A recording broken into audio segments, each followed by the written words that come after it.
보시면은 요런 치료 포인트들을 무릎 쪽에서 일단 보겠습니다.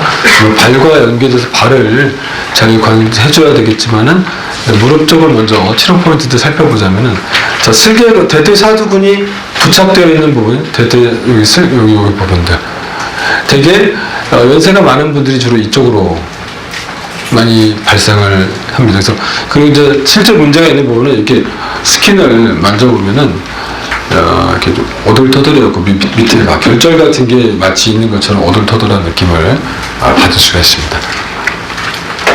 그 다음에 또 가장 많이 쓰는 게 이 관절 틈의 내측 부분 이쪽에 있는 게 반월판에 문제가 있거나 관상인대에 문제가 있을 때, 그 다음에 이제 슬개건 부착부분 이런 데도 좀 아프다고 하시는 경우가 많이 있죠. 특히 이런 경우는 골단부가 아직 야물딱지게 여물어지지 않은 어린 학생들에게 손상이 잘 올 수 있습니다. 그래서 여기가 이 슬개건 심줄이 그 골단부를 자꾸 자극하니까 여기 윤기가 되겠죠. 이제 그게 여러분이 잘 아시는 오소 슈레터가입니다. 어떤 분은 이제 여기가 윤기가 되는 분들도 있어요. 이쪽에 이런 부분들. 여기는 사인딩 라르센 요한슨 신드롬 해서 이런 것도 있어요. 흔하지는 않습니다만. 자, 이쪽 무릎은 구부려 보시고요. 자, 대퇴사두근에 저기 마크펜 하나만 이렇게 무릎 구부려 보시고. 자, 슬개골이 있으면은요. 자, 슬개골이 이제 이렇게 부착됩니다. 대퇴사두근이. 일부 서면은 슬개건을 타고 덮으면서 밑으로 내려와서 슬개건이 돼서 경골의 티비얼 투베로시티에 가서 붙게 되죠. 그래서 되게 환자들이 호소하는 증상은 이런 부분들, 또는 이런 부분들, 그다음에 가끔씩 이런 부분들이 될 수 있습니다. 대개는 이쪽에서 증상이 많이 나타납니다. 이쪽에서. 그리고 이런 부분을 이제 촉진하게 되면은 아까 말씀드린 노들이 잡히는 쩌거덕거리는 그런 적절한 표현을 잘 못하겠는데 그런 느낌들이 있습니다. 그다음 요 부분도 이제 밑에 좀 많이 발생하는 부분이시고, 그다음에 이제 관절 틈을 찾아야 되는데 젊은 사람들은 뼈가 좋으니까 틈 찾기가 쉬워요. 근데 나이가 드신 분들은 공간이 자꾸 협소해지고 짜부라지니까 어디가 뼈인지 뼈 틈인지 잘 찾기 힘들 수 있습니다. 내스란 혈을 찾고 내스란 혈에서 내스란 혈 쪽은 틈이 크죠. 틈 큰 데서부터 이제 하나씩 찾아가면은 이렇게 이제 틈이 형성이 되는 걸 볼 수 있습니다. 무릎이 아픈 환자들은 통증부위가 되게 여기 아니면 이쪽. 대퇴사두근의 문제 아니면은 나이가 많이 있다면 반월판의 문제, 측부인대, 그다음 관상인대라고 해서 반월판을 이렇게 경골이나 이 피모, 대퇴골에 부착시켜주는, 가상자에 잡아주는 조그만 인대를 이제 코로너리 리가멘트, 관상인대라고 하거든요. 그거 세 개가 내측 통증이 가장 중요한 치료 포인트가 됩니다. 그래서 미세전류 침 자극은 이런 포인트가 되겠습니다. 그런데 슬한현 밑에서부터 잡아주고 이렇게 비비듯이 이렇게 잡아주게 되죠. 자, 대퇴사두근의 근력 검사는 자, 반대편 근육을 굴곡하고, 자, 제가 손을 이렇게 지렛대로, 한 손을 지렛대로 축으로 삼고, 한 손을, 자, 제가 이렇게 밀지 못하게 버텨주시면 됩니다. 되게 대퇴사두근은 굉장히 강한 근육이긴 합니다. 자, 하나, 둘, 셋 힘줘보시죠. 이렇게 해서 환자분이 대퇴사두근의 문제도 이때 아프다고 하거나 근력이 좀 약해질 수 있습니다. 대퇴사두근에 문제가 있는 것 같은데 환자는 안 아프다고 하면은 좀 더 각도를 바꿔서 좀 더 구부려 볼게요. 여기서 제가 밀지 못하게 하나, 둘, 셋 해보십시오. 그래서 각도를, 앵글을 좀 바꿔가면서 환자에서 찾으실 수도 있습니다. 그 다음에 이것도 이제, 여담인데, 짝이 되는 근육이 있습니다. 짝이 되는 근육. 대퇴사두근은 뒤쪽에 있는 햄스트링하고 되게 짝이 되는 근육이고, 자, 그 약해지기 쉬운 근육과 짧아지기 쉬운 근육으로 말씀드리면 햄스트링은 짧아지기 쉬운 근육이에요.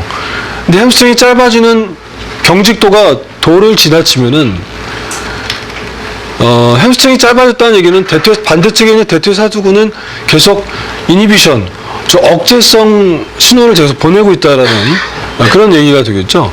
대퇴사두근이 너무 경직되어 있으면은, 햄스트링이 너무 경직되어 있으면은 대퇴사두근이 지속적으로 좀 약해지는 패턴을 보이는데, 이게 어떤 형태를 보이냐면, 자, 하나, 둘, 셋 버텨보십시오. 대퇴사두근을 그냥 검사했을 때는 이게 강해 보이는데, 제가 그냥 약식으로 햄스트링을, 제가 이번에는 이렇게 하지 못하게 버텨보세요. 좀 피고 할까? 하나, 둘, 셋 해보시고. 그래서 햄스트링을 한번 건드려 놓고, 자, 다시 한번 이렇게 못하게입니다. 자, 하나, 둘, 셋 해보십시오.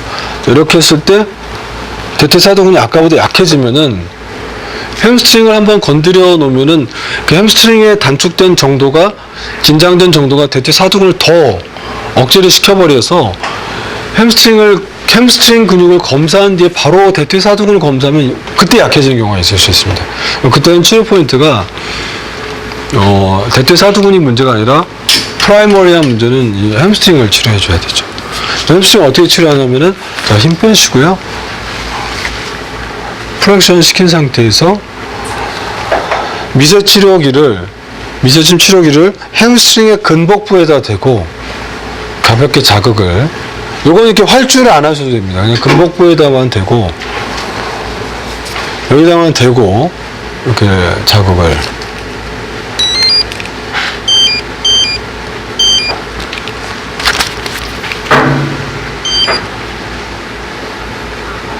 이런 식으로 대고, 한 2~30초 정도 근복부에다 자극을 주시는.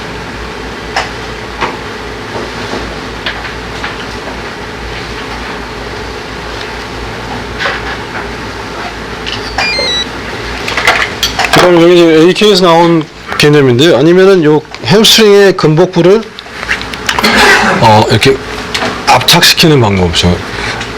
근복부를 이렇게 모으는 식으로 이렇게 자극을 주기도 합니다. 자, 그래서 다시 한번 제가 이렇게 피지 못하게, 자, 하나, 둘, 셋 해보십시오. 힘 주시고, 자, 다시 힘 빼시고, 저기서 제가 누르지 못하게, 하나, 둘, 셋 해보십시오. 이렇게 했을 때 이제 이렇게 햄스트링을 검사한 뒤에 바로 대퇴사두근을 검사해도 여전히 강하게 나오게끔 정상 패턴을 찾아주는 것이죠. 그래서 이런 것을 반응성 근육이라고 해가지고 서로 페어가 되는, 어떤 모션을 할 때 서로 이제 역학관계를 형성하는 근육들, 대표적으로 이제 주동근과 기랑근이 되겠죠, 지금처럼. 근데 어느 하나의 근육이 너무 단축돼 버리면은, 아까 어떤 원장님께서 이제 근육에 대한 얘기 모르는데, 근방추라고 하는 근육의 센서가 있어가지고 그 근육의 센서가 너무 강한 그 시그널을 계속 보내버리면은 그 반대편에 있는 근육들은 좀 계속 억제 상태에 놓여 있게 됩니다. 그래서 그런 상태의 근육이 지금처럼 나타납니다. 처음에는 대퇴사두근이 강한 것처럼 보이는데, 반대편에 있는 햄스트링을 자극하고 나서 다시 바로 대퇴사두근을 검사했다면 약해지면은 그 기랑근 쪽에 있는 그 근육이 너무 경직되어 있거나 단축되어 있어서 문제다라는 거죠. 그때는 프라이머리한 문제가 햄스트링에 있으니까 그쪽을 꼭 치료를 해주시는 게 좋다는 것이죠. 자, 그래서 이제 기왕 누우신 김에 무릎에 대한 부분들을 좀 설명을 드리도록 하겠습니다. 그래서 대퇴사두근 검사했죠. 그 다음에 내측 측부인대는 이렇게 붙어 있는데요. 관절 틈을,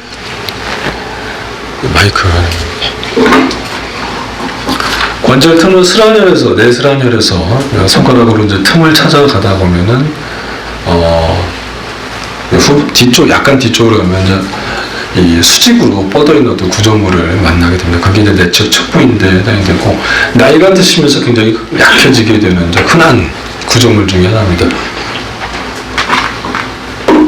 그래서 이제 보통 측부인대 검사를, 외전 검사를 이렇게 밸구스 힘을 줘서 검사를 하는데, 이렇게 무릎을 피면은 무릎 관절은 그 스크루홈 메커니즘이라고 그래가지고 무릎 관절 피면 이렇게 그 딸깍하고 잠겨요. 그래서 이렇게 피면은 관절 틈이 잘 안 생깁니다. 그래서 약 한 2~30초 정도 구부린 상태에서 힘을 줘야지만 관절 틈이 이제 움직이게 됩니다.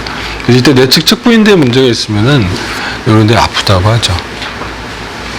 그 다음에 반월판의 문제는 제일 흔하게 하는 게 맥머레이 검사입니다. 그래서 맥머레이 검사 이거 피셔도 될 것 같습니다. 맥머레이 검사의 그 기본 원리는 대퇴골과 경골 사이에서 반월판을 이게 압착을 시키는 거거든요. 그래서 잡고 쉽게 얘기해서는 이렇게 돌려주는 거죠. 이렇게 돌려주는 거죠. 그래서 제가 힘이 이쪽으로 가서 압착하면 외측 반월판, 안쪽으로 가면 내측 반월판, 외측 반월판을 계속 검사. 그래서 반월판에 문제가 있으면 딸깍하는 소리가 나거나 뭐 아프다고 하겠죠. 반월판의 임상적인 가장 그래도 중요한 키포인트는 연세가 있는 분들, 쪼그려 앉기가 힘들다 하면 거의 이제 반월판에 문제가 있다고 보시면 될 것 같습니다. 그 다음에 관상인다고 해서 반월판을 경골에 가상자에서 잡아주는 부분인데, 그게 굉장히 무릎에 많이 나가는 부분입니다. 그래서, 그리고, 반월판 손상의 단계가 외측부터 손상이 되거든요. 외측이 손상이 된다는 얘기는 관상인대가 역시 동반돼서 나갔다는 얘기인데, 관상인대 검사는 어떻게 하시냐면은 무릎을 플렉션한 상태에서 발목을 약간 들어준 상태, 여기서 내측 관상인대는 돌려버리면 됩니다. 소리가 똑 나왔어요. 그러니까 순간적으로 외회전을 줬을 때 이쪽에 통증이 발생하는지, 관상인대 문제가 있을 가능성이 많이 있습니다. 됐습니다. 그 다음 이쪽 오른쪽 다리를 보실게요. 그래서 무릎의 문제는 이제 내측에 주로 많이 발생한다는 얘기를 계속 드리고 있었는데, 그 외측에서 문제가 발생한 건 없느냐면 그렇지 않습니다. 외측 슬관절 주변의 외측 통증은 일단 두 가지 기억하시면 되는데, 슬와근이라고 하는 근육이 오금에서부터 이렇게 돌아서 대퇴골의 바깥쪽을 잡습니다. 그래서 보시면은요, 여기에 이제 외측 축부인대가 이렇게 자리를 잡고 있는데, 이 슬와근이라고 하는 근육이 이렇게 해서 여기에 가서 이렇게 부착됩니다. 그래서 대퇴골의 외측으로 통증이 발생하는 분지, 오금이 아프면서 이쪽이 아프면서 슬와근의 문제가 생겨났습니다. 그 다음에 여기 옆쪽 골반을 잡으시면은 굵은 띠 하나가 이렇게 내려오죠. 여기.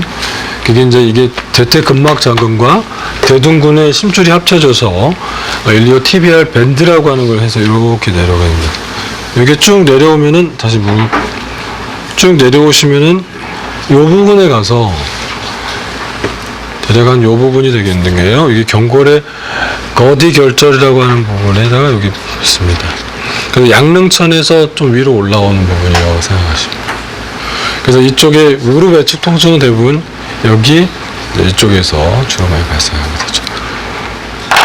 그래서 외측 통증일 때는 이제 이렇게 잡으시고 요 부분을 치료를 해주시고, 그 다음에 무릎을 피신 상태에서 요 일리오 티비알 밴드와 외측 관근 사이를 이렇게 쭉 드랙 하듯이 이렇게 좀 치료해 주시면, 이런 쪽을 자극을 해 주신다거나.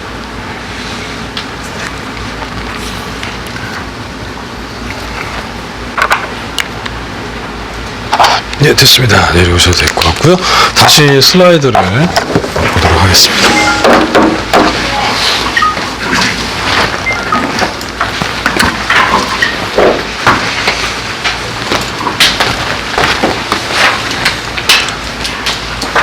대퇴사두근 근력검사 시 나타나는 패턴을 말씀드리고, 내측 반월판 쪼그려 앉기 힘들다는 얘기를 합니다. 그다음 되게 연세가 있는 분들이 보통 정상적으로 우리가 경골과 대퇴골 사이가 미디얼 사이즈는 4mm, 외측은 5mm 정도 되는데, 이게 점점점 좁아지면서 반월판이 이제 좀 손상이 가게 되게 되죠. 그 다음에 되게 나이가 들면은 한번 잠깐만 다시 서보시겠습니까? 위로 올라가서 서보시겠죠. 자, 나이가 들면은 이렇게 바깥쪽으로 벌어진 오다리가 됩니다. 오다리가. 그게 이제 왜 그러시냐면은 되게 고관절이 많이 굳습니다. 고관절이 나이가 드시면 할머니들이 고관절이 굳으니까는 이렇게 치고 나가는 보행이 아니라 이제 이렇게 앞에서 플렉션을 많이 하는 보행을 많이 하시죠. 그래서 그 고관절이 굳으면은 어떤 형태가 나타나면 안으로 못 모입니다. 바깥쪽 벌어지게 되거든요. 그것도 이 벌어지게 되는 이유는 또 여러 가지가 또 있죠. 손의 기능이 또 떨어지기 때문에 우리 좁은 보행을 할 수가 없습니다. 손의 기능이 떨어지면서 손의 기능이 떨어지면 이렇게 브로드 베이스드한 게이트를 하면 이렇게 벌어지는 식으로 보행을 하게 되거든요. 그래서 고관절이 굳고 뭐 손의 기능이 떨어지고 등등의 이유로 인해서 이 바깥 다리를 약간만 벌려보시겠습니까? 조금만 더. 이런 식으로 고관절이 외전 등 벌어지게 돼요. 이런 상태에서 이제 보행을 하려고 하면은 한 발짝 뒤로 오른발.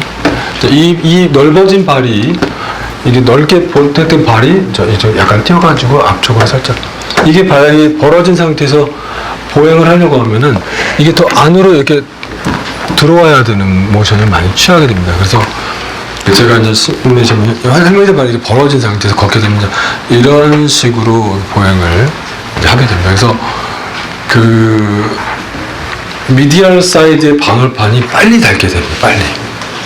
그 경골과 피모 사이 마찰력이 많이 발생합니다. 그래서 나중에는 할머니들 발이 잠깐만 다리를 이렇게 약간 벌리시고 조금 올려가지고 오다리 형태적으로 약간만 모셔 이런 식으로 이거를 벌려주시고 무릎 사이를 이런 식으로 벌어지는 형태로 가야 됩니다. 제가 보여드리면 이제 이렇게 되는 거죠. 이렇게 벌어지게 돼 이렇게. 그래서 다리가 이렇게 바깥쪽으로 이렇게 휘는 형태입니다. 그래서 걸으실 때는 이렇게 들어오게 돼요. 그래서 이쪽이 더 많은 손상이 발생합니다. 그러니까는 내려오셔도 되고요. 그러니까는 말씀드리고자 하는 게 무릎의 문제는 위 아래를 항상 같이 봐주셔야 됩니다. 특히 이제 고관절이 이게 신전이 잘 안 되는 경우가 많으니까 고관절을 잘 풀어주시는 것도 무릎을 치료하는 데 굉장히 중요한 문제가 될 수 있다는 것이고 발 모양을 항상 꼭 살펴보시라고. 그 다음에 이제 신경 포착 문제는 어디서 보시냐면은 복제신경이라서 해주고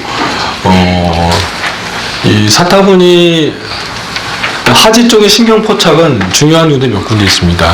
전상장골국 바로 안쪽에서 대퇴 외측 피신경, 라테럴 페모럴 큐타니어스 너브 여기가 눌리면은 대퇴 전 외측면에 저림 증상이 나타나요. 마모감. 요게 포착 부분, 중요한 포착 부분이 하나 있고, 그 다음에 서해부를 이등분했을 때 그 서해부 가운데서 약간 밑으로 내려오면 그 페모럴 대퇴 신경이 나오는 거예요. 대퇴 신경이 이렇게 타고 이렇게 쭉 내려오다가 하나 분지가 돼서 나오는 게 이게 이제 복제신경이라는 겁니다. 사페노스 너브라는 건데 봉공근 밑으로 통과해서 나와요. 그래서 그 관절의 슬관절의 틈, 요 틈에서 한 8cm 정도 위로 올라가면은 이제 복제신경이 빠져나오는 부분이 있습니다. 복제신경은 이렇게 나오다가 또 하나의 분지를 냅니다. 그 슬개 하 분지를 인프라 파텔라 브랜치를 내서 이쪽으로 돌아가요. 그래서 여기서 포착이 되면은 이 슬개부 부위가 이제 쩌릿쩌릿하거나 아픈 통증을 나타나는 경우가 있습니다.